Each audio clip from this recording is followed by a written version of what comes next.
Verizon has patented an idea that would basically allow companies to spy on you while you're in your living room. So it's basically a DVR that can watch and listen to you and kind of compile information on your habits in order for advertisers to target ads for you. So just to give you an example, sounds of arguing prompt ads for marriage counseling, while sounds of cuddling or images of cuddling prompts ads for contraceptives.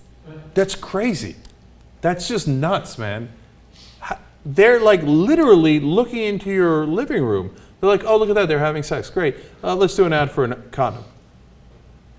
I don't like, we are so immune to this stuff now where we're the only ones that are flipping out over it. You know, I'm sure there are some other folks probably in online media, not the old media, but why isn't this headline news? Like, they're going to now be spying in on what you're doing in your private home? There's no sense of privacy left at all. I know. It's scary that they were able to patent this idea, and they did so 18 months ago. I didn't know this, but you have to wait 18 months after something has been patented before it could become public. But back in 2008, Comcast did something very similar. And I'm interested to see how this plays out in the future. But, you know, one good piece of news is that the Senate Judiciary Committee had passed an update to the 1986 privacy laws, which of course didn't include the internet, didn't include cell phones, didn't include all the technology that we see around us today. And basically it would limit the ability of public officials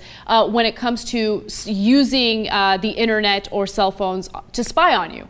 Basically, you would have to get a warrant in all circumstances before you delve into someone's files online or their cell phones. So a couple of things about this. Number one, Time Warner is not the government, so it's a different issue, yes. right? But why, and then you would have to buy this thing. But why? Why are we all voluntarily giving up the most private things in our lives?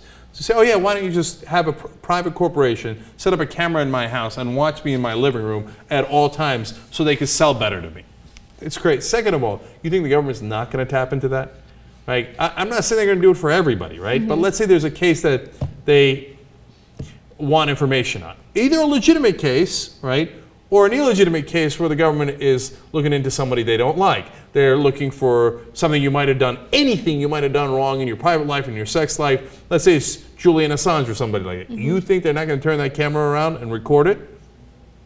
I mean, look, all of the telecommunication companies work with the government in tapping all of our phones. This is an absolute fact. In fact, the Congress passed a law immunizing them for breaking the law and tapping our phones and giving it to the government, the information. You think they won't tap the video camera in your living room? Yeah, I know. Our privacy is in jeopardy, but the question is, will people rise up against it? And judging by the reaction from this story, and actually the lack of reaction from this story, I'm not so hopeful about it. Yeah. And it's going to take at least a couple of scandals, and then at that point people might be so immunized they'll be like, oh, okay, well, they're taping us doing all this. Okay, fine, we just move on with our lives.